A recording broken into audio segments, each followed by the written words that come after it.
the way you showed me how to reach for the best of myself. It's all you.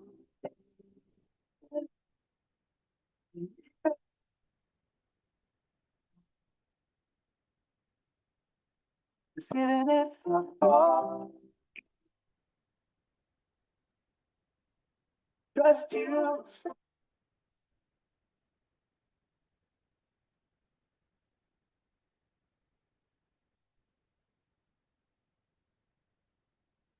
Still wonder how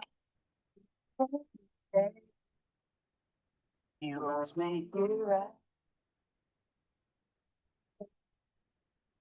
Maybe it's all changed. The way you showed me how to reach for the best of myself. It's all you.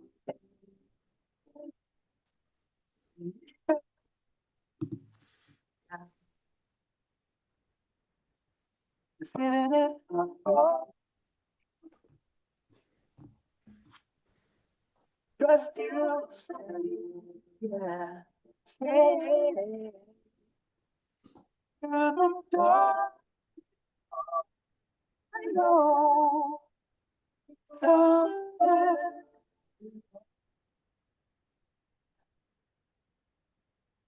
there. Yeah.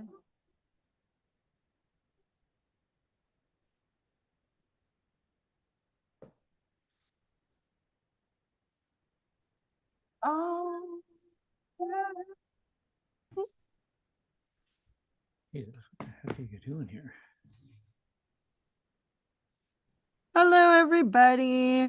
Welcome. My name is Alexandra Gordon. I will be your webinar moderator for today's webinar, HR Leadership in an AI driven organization. I'm so happy to be with you. I just want to let you know we are, for those of you who have been in our community for a while, we are going to be launching a very quick, encouraged but not required feedback form at the end of the session. So you do have the QR code here for us now, but I will be dropping the code and the link again at the end of the session. Please also feel free to take a look at this week's updated offerings as well.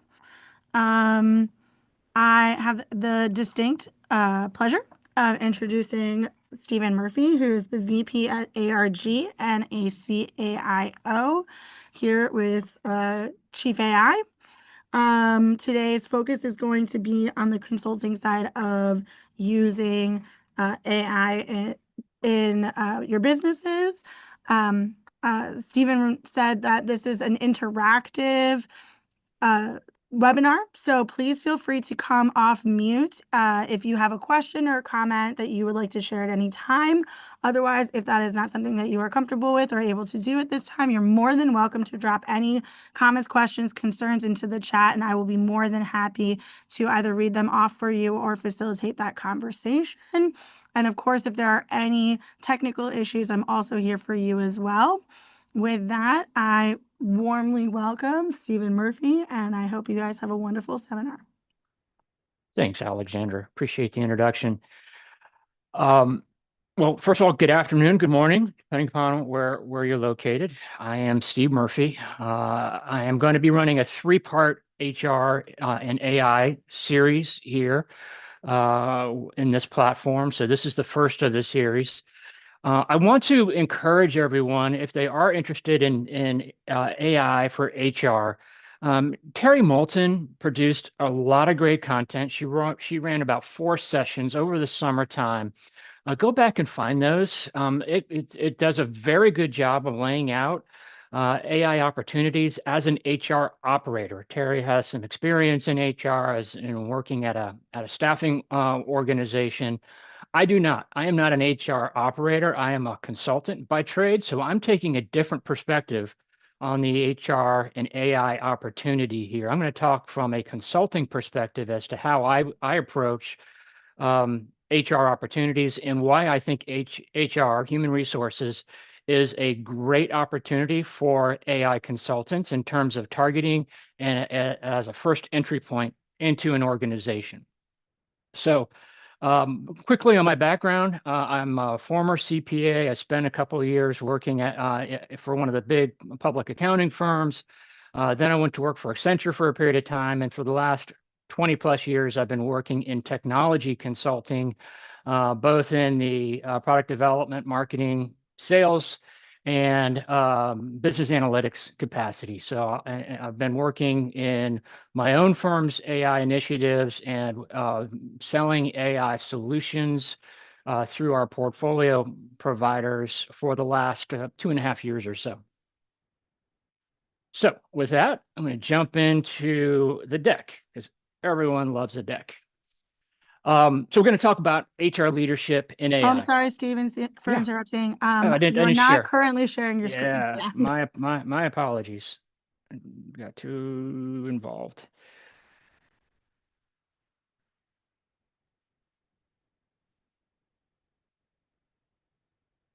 All right.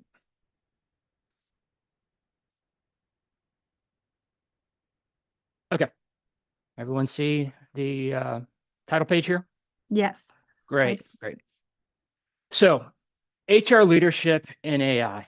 It's really driven by the organizational opportunity that human resources has.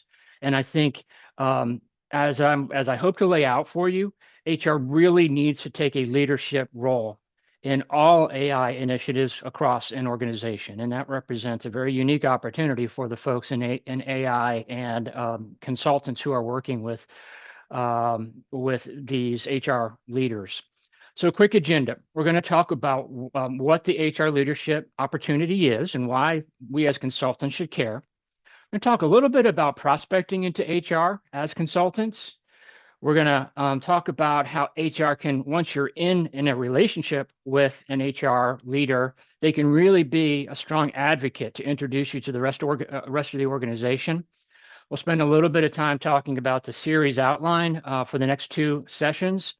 We're going to talk about what HR looks like in today's world. And then we're going to run through an example of a presentation that you might want to deliver, something similar to an HR executive forum. It's something I delivered about 6 weeks ago to an HR executive forum here. So I'm going to walk through that very quickly.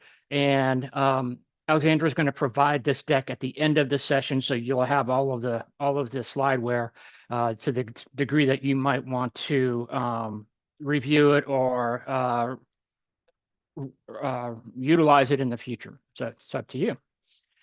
All right, so real quickly, human resources, in my view, should be one of the leaders in the AI transformation, not the leader, but one of the leaders in all of the AI opportunities and all of the AI initiatives that are happening within an organization. Fundamentally, I view AI as a human resource. It enables humans to do better things, faster things, and become more productive in general. AI is a workforce operating model that requires big behavioral changes. So HR is one of the organizations that is really good at driving behavioral changes.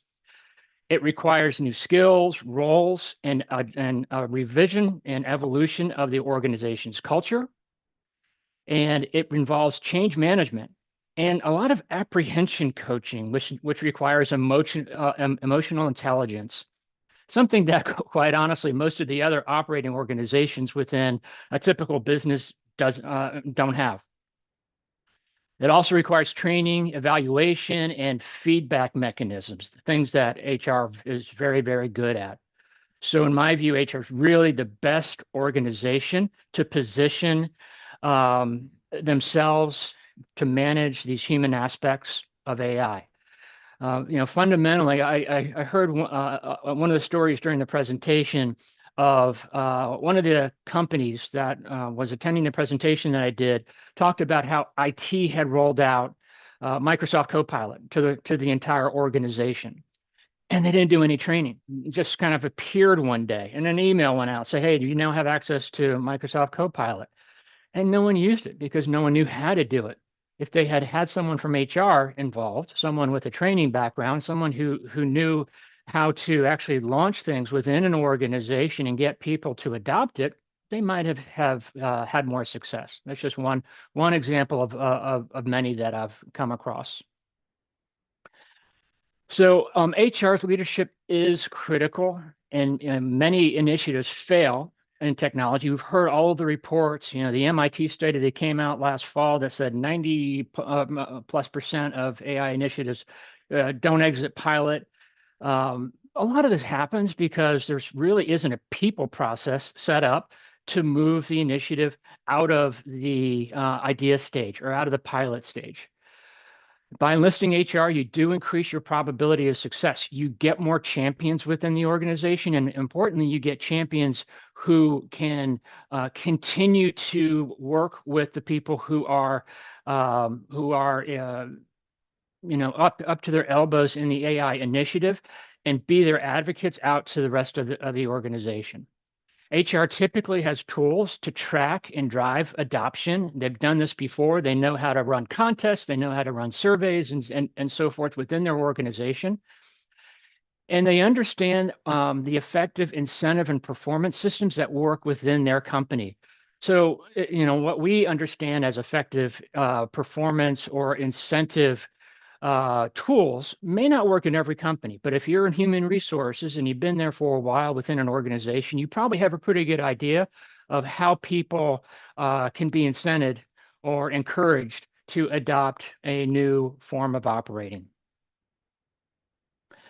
So as a consultant, to prospect into human resources, you know, one of the best things I would suggest, and I just had this experience 6 weeks ago, is find a speaking opportunity. There are a lot of HR organizations, and I'm almost certain that they're desperate to have knowledgeable AI practitioners come and speak to their organizations.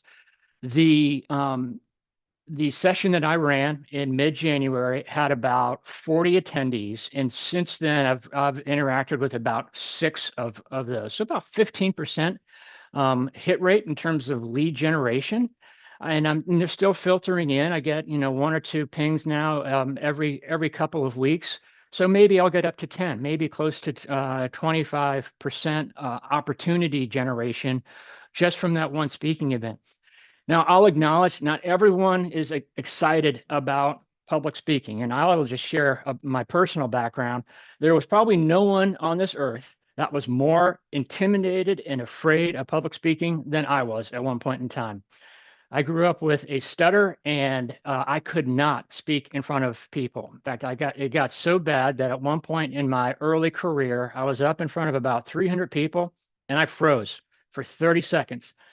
Deer in the headlights, stood in front of the podium, just staring at people, wondering what the heck I was supposed to say. I couldn't think of it. So if you're like that, if you're like me, or like the 30 year ago me, one of the best things you can do to get over your fear of public speaking is join Toastmasters. There's probably a Toastmasters organization in almost every community in the United States. I spent 2 years in it. If you can spend a year and if you can speak in every session, they normally meet monthly, you will conquer 80% of your fear of speaking in public. It never goes away, but it will then allow you to get in front of people and generate business for your organization, generate credibility, and get your name out there. It's one of the best opportunities we have as consultants for this very new technology.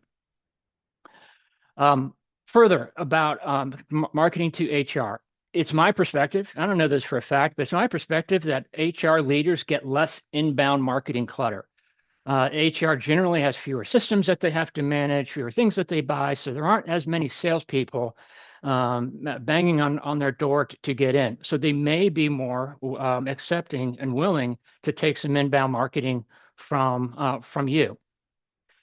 They have, and I experienced this in the session I ran, a dire need to deliver organizational-wide training. Almost all of the 6 opportunities I've come across right now have been about coming in and talking to some some form of their organization, whether it's organizational-wide training, whether it's talking to their leadership teams, whether it's talking to a specific group. Everyone is desperate for quality AI training. And they're very open to new relationships. HR is, you succeed in HR by being a people person. And so the folks in HR are super open to entertaining new conversations, learning new things, and meeting new people. So I've found that to be a very open community. And because it's an open community, they have broad social networks. So I have right now some of these HR leaders that I've interacted with. They're now introducing me to other people that they know within their peer group. So in other organizations. And there is a very high interest for HR leaders to use AI in their own domain, in their own departments. So not only are you getting an opportunity to get into the organization in general, but you'll also have immediate opportunities to work with the HR leader for their own use cases. Stephen, I apologize for Yeah. interrupting. One of the participants, Amin, wants to know, Stephen, are there any similarities between HR within an organization versus a recruiting agency? That's a good question. Again, I'm not an HR operator, but I would guess that the talent acquisition role of HR is very similar to that of a recruiting agency. The recruiting agency would have some other components, like probably more proactive marketing, more proactive sales, because they're out there trying to acquire new clients. But the talent acquisition operation is probably very, very similar. We have a couple of recruiting agencies in our customer base. And I will say, now that I'm thinking about the customers we have, the talent acquisition mode is may be similar, may not be. We have a couple of recruiters in our customer base that do a lot of outbound telemarketing, a lot of outbound SMS texting. One of them, for example, is a traveling nurse recruiter. So they're constantly pinging people who are open to new work, who they know they're coming off existing contracts. So they're very proactive in their approach. Other recruiters might be very reactive in terms of publishing job opportunities on job boards and being the primary assessor and evaluator of that first round of resume acquisition. That'd be a little bit more consistent with an internal HR organization. Does that help? Yes, thank you. Yeah, Sure. I was more looking in terms of building relationship and sort of using also recruiting agencies to get introduced to HRs within the organization. Yeah, I mean, I think that's a great opportunity. Larger organizations will typically use recruiting organizations. At least that's been my experience. So if you're looking to penetrate, upmarket, go into some medium-sized or smaller enterprise opportunities, using a recruiting agency may be a very effective tool as an opportunity to be introduced there. Got it. Thank you. Yeah. So the other great thing about HR is it's a great wedge entry point into an organization. HR interacts with every department, as opposed to my typical organization that I work with in technology consulting is typically IT, occasionally finance, but IT isn't really networked into the rest of the organization. So when we try to expand our conversations into the marketing organization or into the customer care organization or even legal, our IT folks are like, I just don't really know that many people in those groups. I can introduce you to the head person, but that's that, and certainly we take those, but they really don't know how those organizations operate and what their challenges are. HR generally does because they're the ones who are processing all of these open job recs, and they see the type of profile of people that they're looking for, the job descriptions and so forth. They have a lot of institutional knowledge that they can share with you and help you find pockets of opportunity within the organization. from an organizational training perspective, if you can have the HR organization introduce you as a trainer, as an AI trainer, it's an amazing opportunity for you to get exposure to these various organizations. And the best case is when you can convince the organization to let you train individual departments, because the departments have different needs. Even when you're talking about basic LLM training, organizations or departments within an organization have different needs and how they might want to interact with the large language models that are out there. So if you can encourage them to get you permission to do customized training for the marketing department, for customer care, for legal, for finance, and so forth, you'll have a great opportunity to get into those organizations and identify some of their pain points and help them start to understand some of the potential use cases that AI can present for them.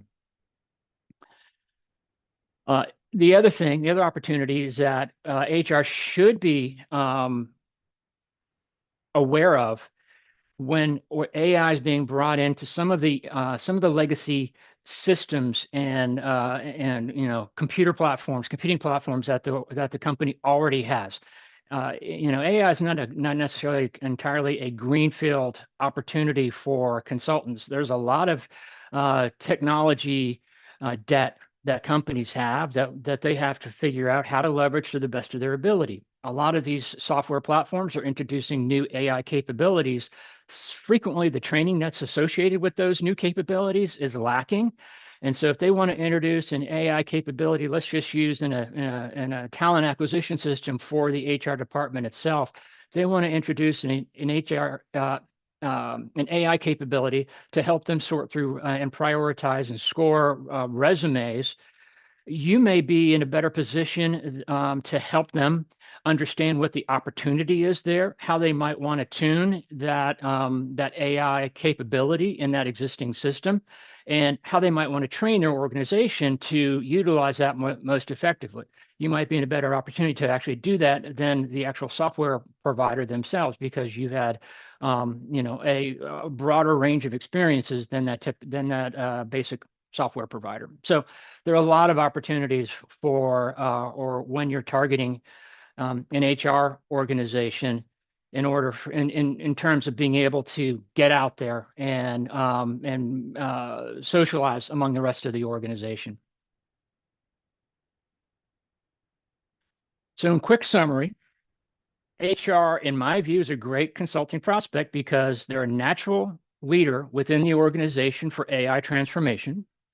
They're generally more receptive to AI consulting programs than other organizational leaders. At least that's been my experience.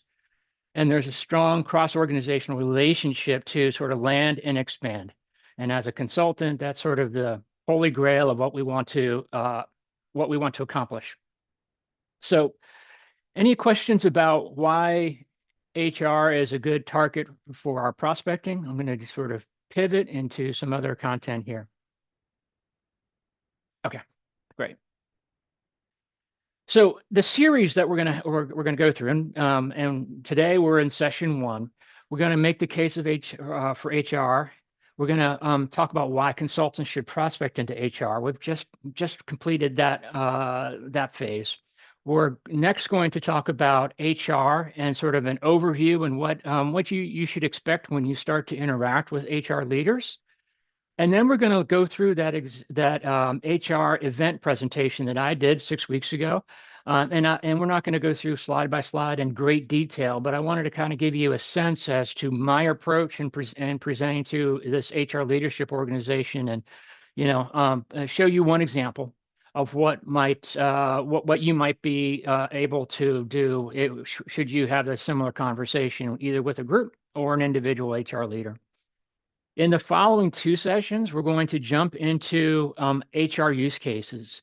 And what I'm going to attempt to do, rather than sort of listing out the HR use cases, we'll certainly list them out. We'll talk about some of the pros and cons of attacking various use cases, because some use cases are better. Some might look really attractive in terms of the repetitive nature and the data intensity of that use case.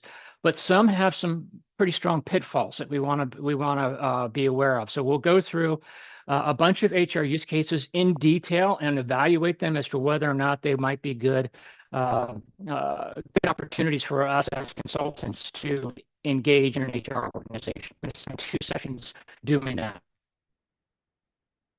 So now, we think we know human resources. We've all worked in organizations at some point in time that probably had a human resources department, and so we have a pretty good sense of what they do. What I was surprised at when I was interacting with some of these HR leaders, not only in preparation for this presentation that I did 6 weeks ago, but also subsequently for these opportunities that I've had, is HR does a lot of things. Now I stole this off the internet. I didn't create this, but this gives you a quick idea of all the different hats that an HR organization wears. And so it's a lot. And I don't want to dwell on this, but I just want to let you know what if you think you know HR, most people don't know everything that HR does. I'm going to summarize all of those activities in a couple of different categories, because I think it's easier for us to frame up what the HR organization does. The most visible thing that an HR organization typically does is acquire talent. They do this through a variety of means, and AI presents a lot of great use cases for talent acquisition. The next more visible role that HR takes is employee relations. So you've got your benefits packages, you have events, there might be family picnics or social events and so forth that HR might run within the organization. They're also the folks that pay people within the organization. They run payroll and they review compensation adjustments and making sure that all of the benefits are taken care of and properly being deducted from people's paychecks and so forth. So there's a lot of math and a lot of recurring activity there. They also answer a lot of questions around compensation, vacation, and so forth, tax implications. Yeah, kafra me disturb of acha me why want to say. Yes, do me man and Gloria. Sorry about that. Go ahead. Thank you. And then the last major category that I think we can kind of consolidate all these activities into is training and development. And that's really from HR extending into the rest of the organization. That's where I think we will find a lot of value in developing these HR relationships, because as we roll AI solutions, AI platforms out into organizations, we're going to want to rely on someone within the company to take the lead in the training and development and adoption. And that is frequently, in my view, going to be an HR resource. So HR has in my view, something of a bad rap. I don't mean to minimize anyone who might have an HR background here, but it's typically, or at least historically, been viewed as a cost center, as something necessary, but typically under prioritized and underfunded within an organization. But I'll tell you, in interacting with these HR leaders over the last couple of months, things are changing. They are being asked to do things that normally they had not been asked to in the past, like justify return on investments, track KPIs, measure impacts, and doing more with less generally. They are being shifted into a support role, into an operating organization where they're really being challenged to demonstrate and quantify the value that they're adding back to the organization. And it makes for a great opportunity for us to introduce AI solutions to help them with this transformation of their own organizations. So if you're meeting an executive at in a human resources organization, there are some top things that are on their mind that we can help with in terms of just understanding where their priorities lie. And once you understand those priorities, then we can start understanding what their goals and objectives are around those priorities, and how AI might be able to contribute to them satisfying those goals and objectives. So the first one is quantifying HR's value. How can we help the HR team figure out a return on the HR investment? That's something that is possible with various AI use cases. Workforce planning, including the AI impact of workforces going forward, is a very sophisticated and underappreciated task of the HR department.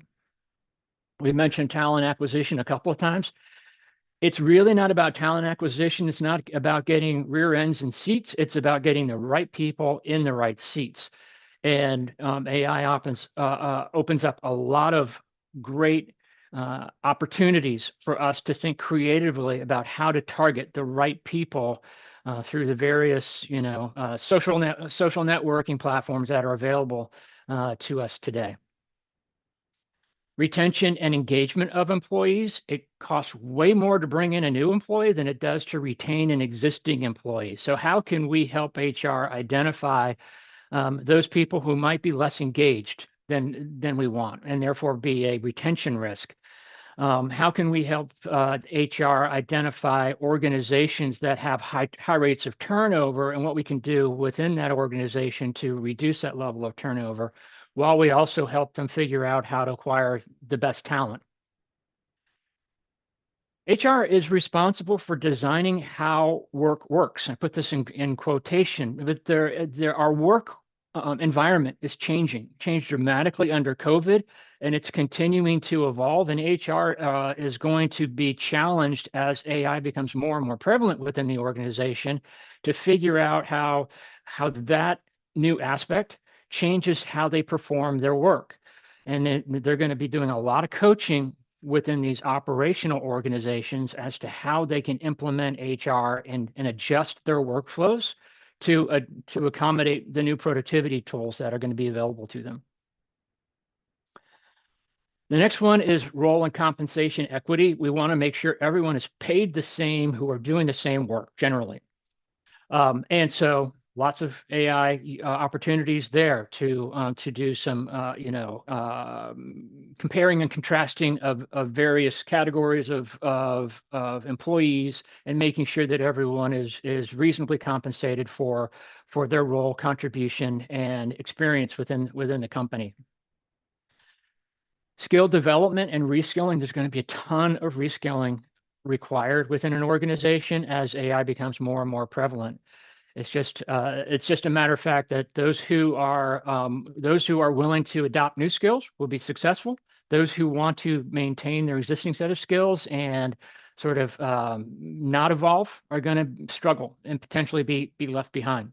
And it's HR's role to make sure that they do everything possible to move those people who are reluctant into a more open mindset, and improve their performance management, which gets us into the next bullet point.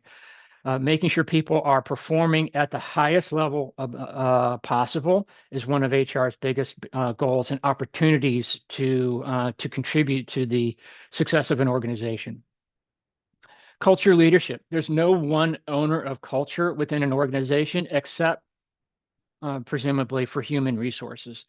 Culture is super important to every company I've ever worked with, and no one really owns it. It's really up to the individual leaders within the organization, and HR is a perfect place to take sort of that premier leadership role for culture maintenance and support.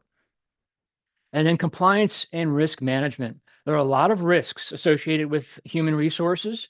There are a lot of potential pitfalls and legal ramifications of working with individuals and individual personalities across individual geographies and individual or separate regulatory frameworks. So AI might be a great opportunity there to help them understand and do some informal auditing across these various, especially jurisdictions that they work in, to make sure that they're in full compliance with the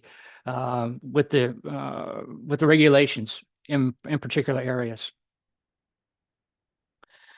So that's my pitch on what HR is and why we should care. So I'm going to give you a presentation now that was given here in quotes because it really wasn't given. It was more a conversation than it was a presentation, but it was delivered to the Washington, D.C. HR Leadership Forum about 7 weeks ago. And what I'll preface this with is I started talking, and in about 3 minutes, I didn't reference these slides until about 20 minutes until the presentation was scheduled to be over. And I had an hour and a half. So I spent just about an hour talking with individual people in that room because they had so many questions and there was so much engagement. I'll try to highlight some of the areas that people brought up, but I want to be sensitive to time here. Won't be able to spend too much time going through the individual conversations. But I would say everyone within that room was super interested in AI and its potential impact in terms of their personal jobs, the role of HR within the organization, and the role of AI within the larger company. And so it was a great opportunity to understand and hear from these people who are the operators, where their concerns are and where the opportunities are. So the agenda was really about, I wanted to start first with sharing experience and thoughts. And that's where it completely went off the rails in a good way right from the bat. I asked people to share what they've been doing, where they have been working, what are their concerns and considerations around AI. People started talking about, how they have had experiences with like AI-driven interview platforms. One person shared that they were using AI to sort through resumes that they had received for an open chief financial officer role within their organization. They received over 1,000 resumes, so they used AI to sort through it. And they were actually rather dismayed at how many really good resumes the AI didn't pick up. So we had a quick conversation about what you can do there in terms of running a pilot first before you let AI loose on 1,000 resumes, and then using that pilot to figure out how you can tune the metrics, the variables that the AI is using to get a better result. Just a couple of examples. Talked quickly about why are we here today? What are we talking about? Why is 2026 really the year of AI leadership within the organization? Spent a few minutes on key concepts in AI, evaluating AI opportunities in HR. This is where we go through a couple of high-level potential use cases. We had intended on doing a tabletop exercise within this to get people sort of socializing among the tables of 6 or 8 people that was configured in this meeting space. We never got to the tabletop exercise. We just didn't have any time to do that because the conversation was so active. Spend a little bit of time talking about HR as a strategic leader, similar to what I just mentioned in the first couple of slides of this deck.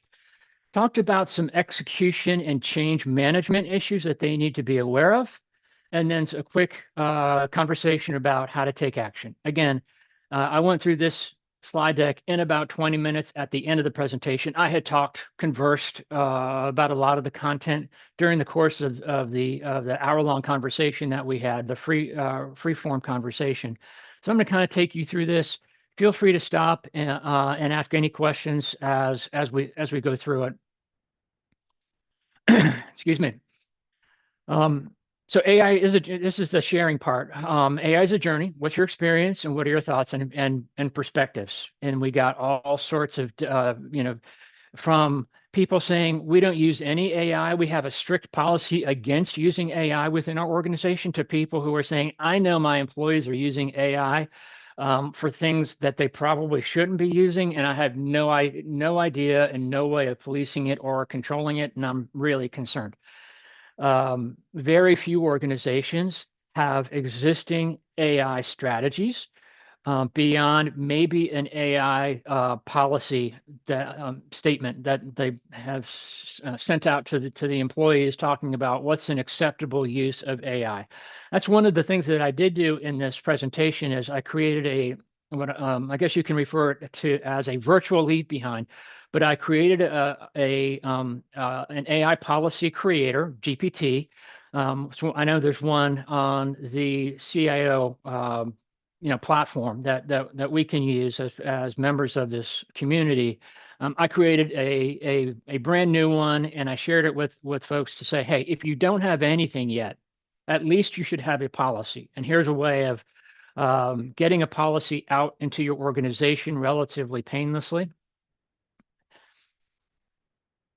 And the next one was I had to I thought it was important to convince these HR people, although based upon the conversation, they didn't need any convincing, but I wanted to come up with some industry thought leadership from within their industry about AI. So I found a source from the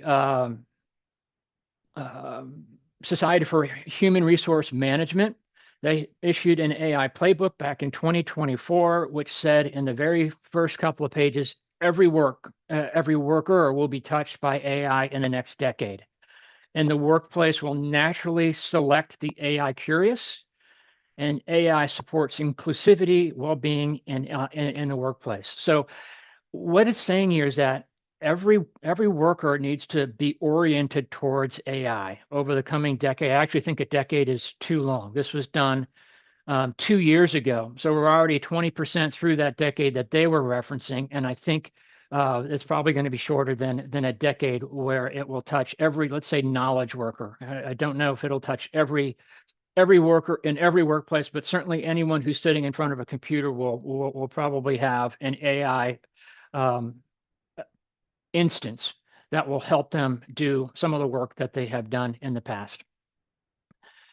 I think the next point about the workplace naturally selecting the AI curious is super important to AI leaders. The AI curious people will have a natural advantage, but the AI curious people are actually still a relatively small subset of most organizations. I talked to a client on Thursday last week who we're talking about rolling out an AI strategy within their organization. I was like, who are the people that are using AI today? And out of about 150 people, they had identified about 13, just under 10%, that were sort of AI curious and AI advanced people that they knew were using AI. And those are great as champions for our AI initiatives.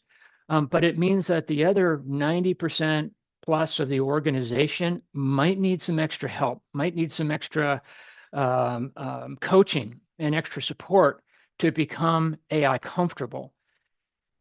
And then lastly, AI supports inclusivity and well-being in the workplace. As AI professionals, we've all, I'm assuming, heard the statement or the concept of the great averaging, where it's once everyone's using all the same LLMs, we're all going to be have about the same capability. So we're all going to be at the same level. How do you create an environment that levels up from that average of everyone using the same platform to actually become above average? That's the challenge of HR, in my opinion, in most workforces.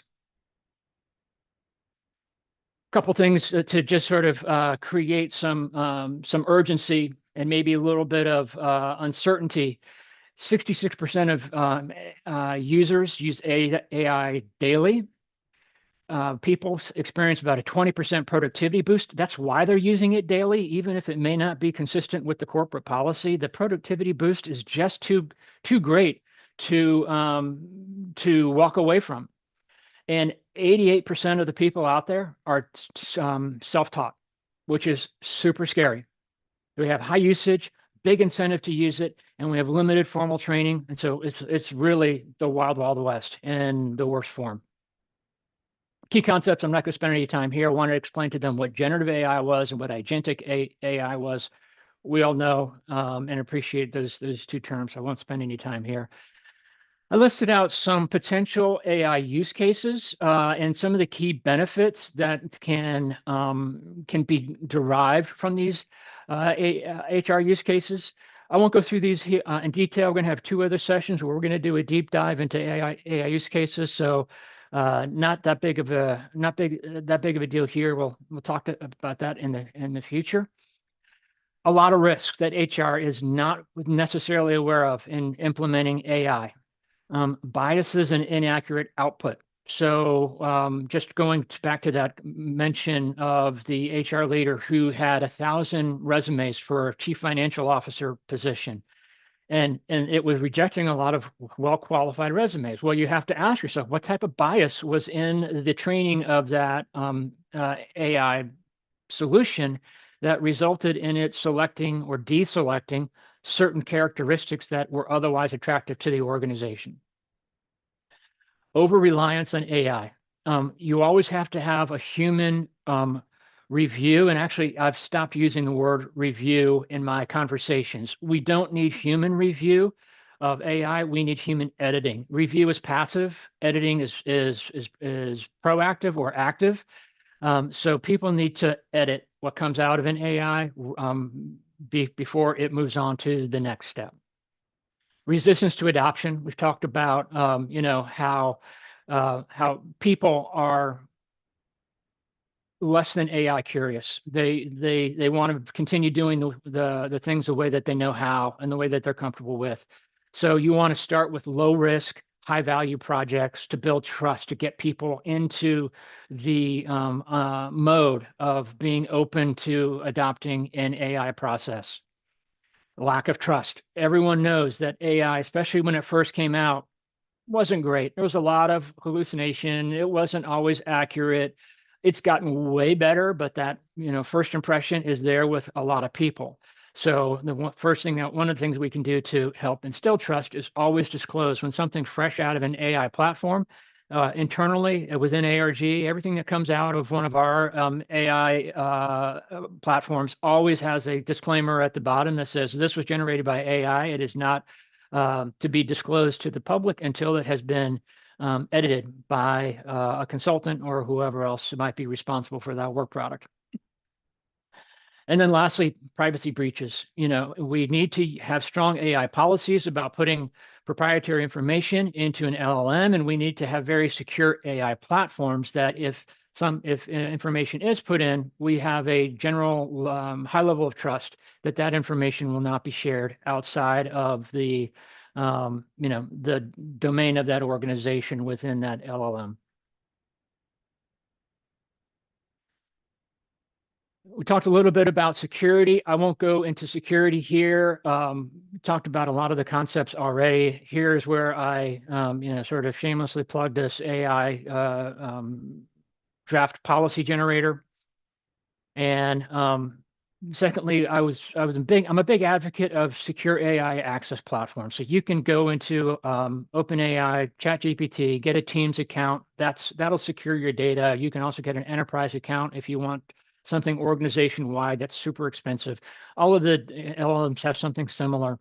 My personal preference are the secure AI platforms that provide access to multiple LLMs and provide the ability for you to put your data into a secure vector storage database and use your contextualization with your own data in conjunction with the LLM without worrying about losing your data or exposing your data to the internet at large. I'm a big proponent of these. They're very inexpensive, so that's what we've been talking to most of our customers about as sort of a foundation of an AI strategy to then get you into places where you can start to build automations and so forth securely. This is sort of gave them a framework of how to develop AI use cases. I'm not going to spend too much time here because we're all probably somewhat familiar with the thought process that goes there. And then they gave them a quick framework, a very simplified framework as to how they can evaluate. As we go forward into the next 2 sessions, we're going to get into a more detailed framework for evaluating use cases. But here, what I suggested is whatever is easier and has the higher impact is what you want to look at first. Then second, you want to focus on the easier but lower impact opportunities. And then thirdly, you want to go after the more difficult but higher impact opportunities. So in my view, you want to knock out the easy stuff first because that has a higher potential of success. You build a portfolio of successful projects. You're much more likely to get the go ahead to tackle some of the more difficult projects.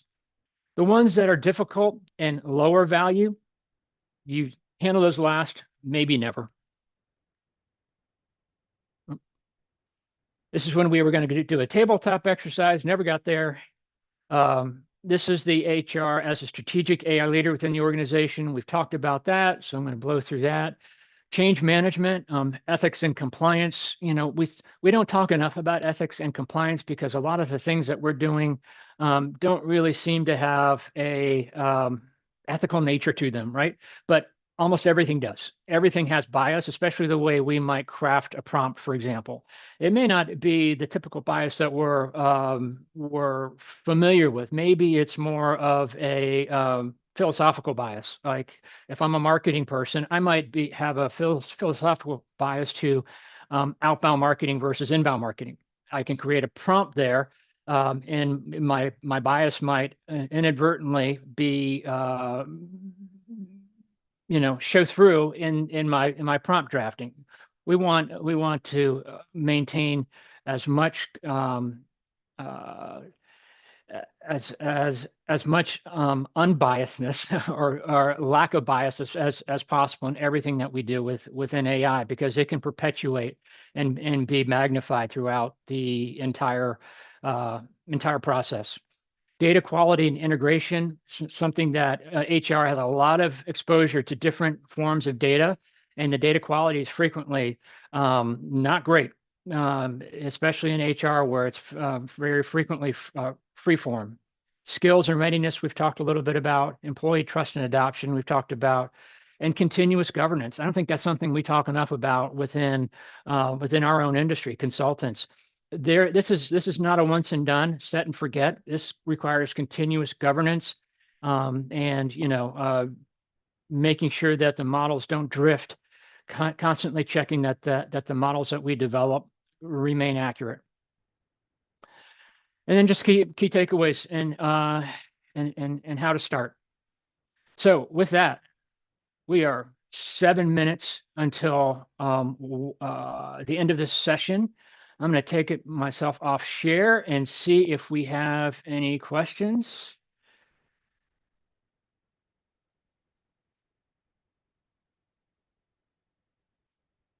So there was some great conversation, but Jason said that he would come off. All AI is biased, and so are our clients. How do we manage that? Oh, that's a great question. I think the way you manage it is by having checks and balances, right? If you're writing a prompt, for example, that has an impact, that might have an impact, have someone else review it. Have someone from a different perspective review it. If you are, the head of outbound and you're writing a prompt that might skew to outbound marketing, find someone who's in charge of inbound marketing and let them read it to make sure that there's nothing that is filtering in just through the vocabulary that you're using that might introduce bias in that way. We also think of bias, as filtering in terms of racial profiling, socioeconomic profiling, demographic profiling, and so forth. Those are a little bit more obvious. And, again, those are the types of things that need probably multiple sets of eyes on to make sure that we're not introducing any unintentional biases to what we're working on, especially important within the human resources area. Stephen, thanks very much for your comments there. And the session is terrific. I really enjoyed it. Thank you.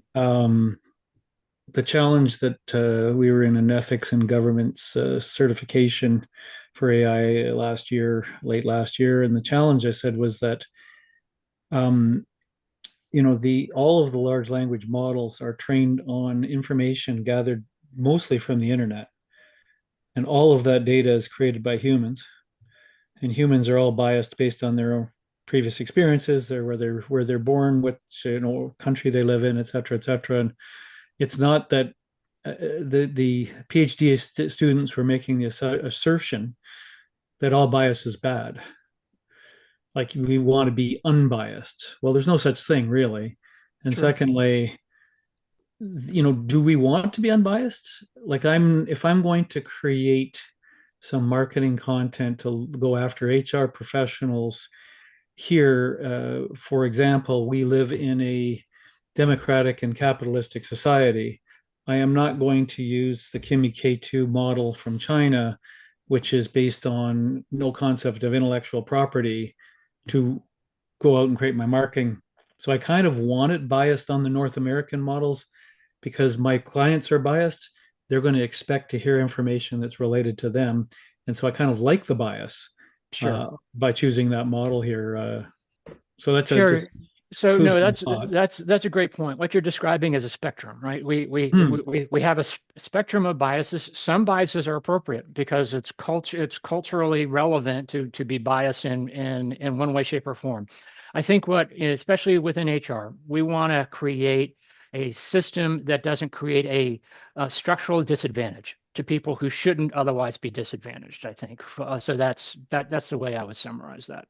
Yeah, and I think that's quite fair. But that what you just described is how much the human in the loop is required for all editing and approvals. Right. Right. Thank you. Yeah, you're welcome. Thank you.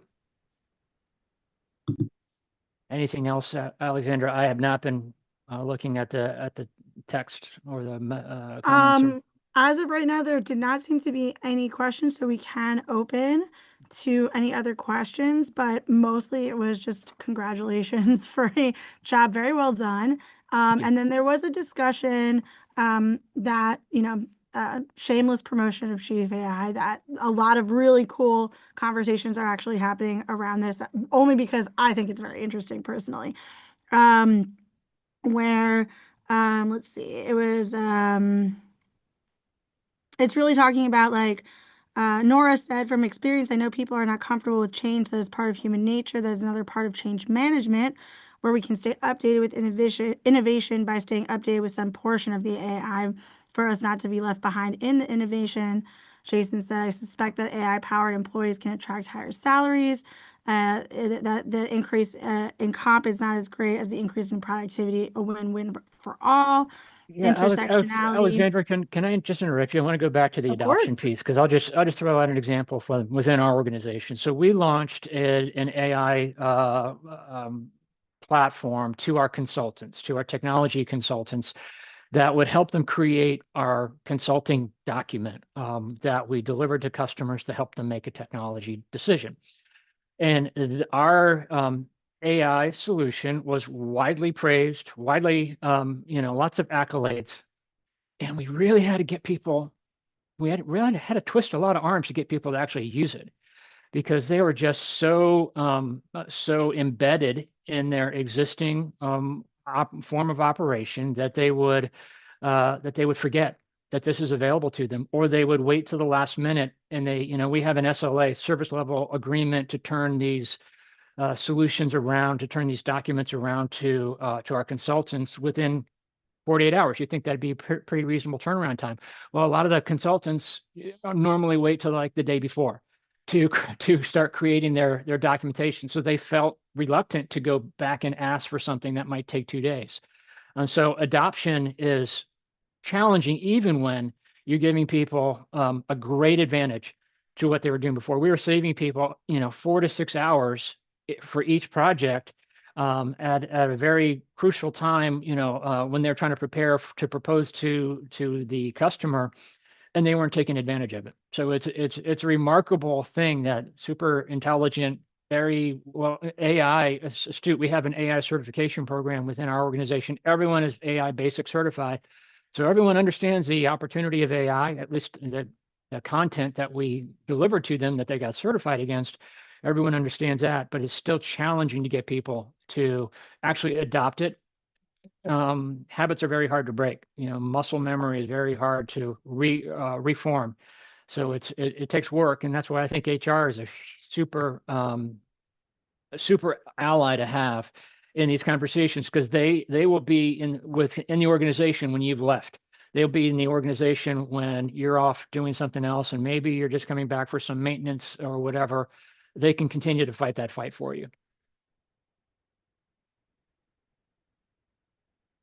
Thank you so much. If there's anyone else that wants to share any thoughts, feelings, reflections, otherwise, I did drop the feedback survey in. It has the option for you to put your identifying information. If you want to be anonymous, that's also completely fine. It's like 3 very quick questions. It just helps all of us know how to be even better in the future. There was a question about future dates. So I also did drop the link for the remaining sessions of this webinar series. But you can always go to the event schedule part of Circle and you'll be able to toggle to sign up. If you're unable to make the live ones, you can always see the recordings as they come out. And Stephen, I hope it's okay to do a shameless plug for Terry's upcoming grassroots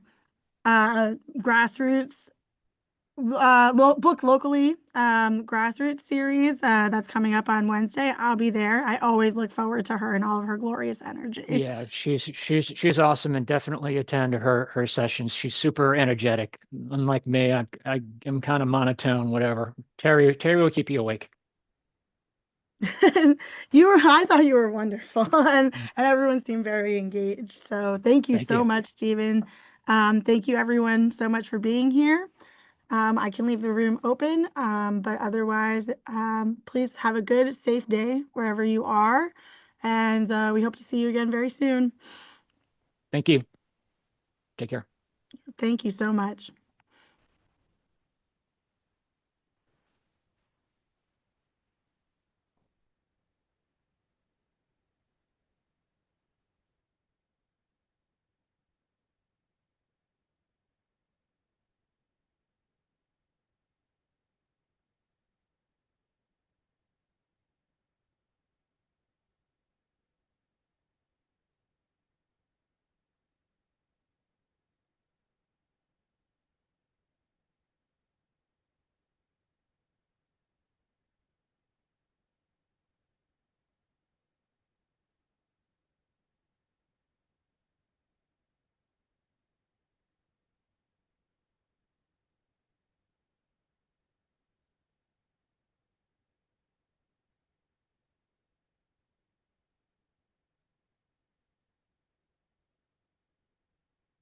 Okay, thank you all so much for staying. I'm going to begin to close the room now. Have a wonderful rest of your day. Stay safe out there, and we hope to see you very soon. Thank you so much. Take care.